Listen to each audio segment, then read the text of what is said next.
अस्सलाम वालेकुम। सीखो सब कुछ में खुश आमदीद। दोस्तों, आज हम सीखेंगे कि हम किस तरह बेहतरीन तरीके से स्लाइसर को इंसर्ट कर सकते हैं माइक्रोसॉफ्ट एक्सेल में।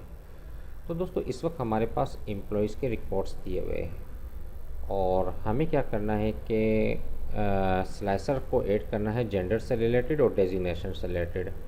अगर हमें मेल का रिकॉर्ड चाहिए तो मैं स्लाइसर पर एम पर क्लिक करूँगा तो मेल के रिकॉर्ड आ जाएंगे, एफ पर क्लिक करूँगा तो फीमेल के रिकॉर्ड्स आ जाएंगे।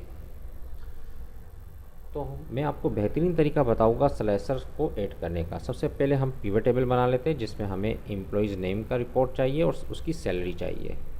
सबसे पहले मैं डेटा को सिलेक्ट कर लेता हूँ और उसके बाद आपने आना है इंसर्ट पर और यहाँ से पिवट टेबल पर क्लिक कर दीजिए।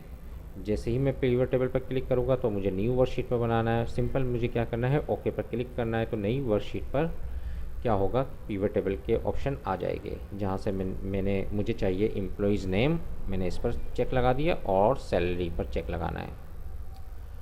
तो आप देख रहे हैं कि एम्प्लॉयज़ के नेम और उनकी सैलरीज़ आ गई। अब हमें क्या करना है, अब हमें स्लाइसर को ऐड करना है जेंडर से रिलेटेड और डेजिग्नेशन से रिलेटेड। तो हमें क्या करना है कि आप देख रहे हैं कि एनालाइज पर ऑप्शन आ रहा है इंसर्ट स्लाइसर का, इस पर आप क्लिक कर दीजिए। जहां आपने सेलेक्ट करना है जेंडर को और डेजिग्नेशन को चेक लगा दे और ओके पर क्लिक कर दे। तो आप देखेंगे कि दोनों से रिलेटेड स्लाइसर आ गया। स्लाइसर बेसिकली फ़िल्टर का काम करता है। जैसे ही मैं एफ़ पर क्लिक करूँगा तो जितनी भी फीमेल जो एम्प्लॉयज़ थे उनके रिकॉर्ड आ गए। मेल पर क्लिक करूँगा तो जितने भी मेल्स एम्प्लॉयज़ हैं उनके रिकॉर्ड आ जाएंगे। मैं फ़िल्टर को क्लियर कर देता हूँ। अकाउंटेंट पर क्लिक करूँगा तो जितने भी अकाउंटेंट थे उनका डेटा आ गया और मैनेजर पर क्लिक करूँगा तो मैनेजर का डेटा आ गया। और इस तरीके से सॉन ये काम करता है। मैं इसको फ़िल्टर को हटा देता हूँ।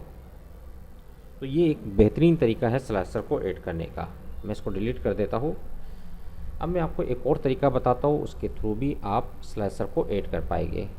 फॉर एग्ज़ाम्पल मुझे जेंडर चाहिए, तो ये आप देख रहे हैं कि यहाँ पिवट टेबल की फील्ड्स आ रही है। इस पर राइट क्लिक करेंगे और ऐड एज स्लाइसर पर क्लिक करेंगे तो जेंडर का स्लाइसर आ गया। इस तरह डेजिग्नेशन पर राइट क्लिक किया और ऐड एज स्लाइसर पर क्लिक करेंगे तो डेजिग्नेशन आ गया। तो इस तरीके से भी आप बेहतरीन तरीके से स्लाइसर को ऐड कर सकते हैं माइक्रोसॉफ्ट एक्सेल के पिवट टेबल में। तो दोस्तों, उम्मीद है कि वीडियो आपको बहुत पसंद आई होगी। लाइक और सब्सक्राइब करना मत भूलिएगा। दोस्तों, आप मेरे चैनल को सब्सक्राइब ज़रूर कीजिए ताकि कोई भी नई वीडियो आए तो उसका नोटिफिकेशन आपको मिलता रहे। Thanks for watching. अल्लाह हाफिज़।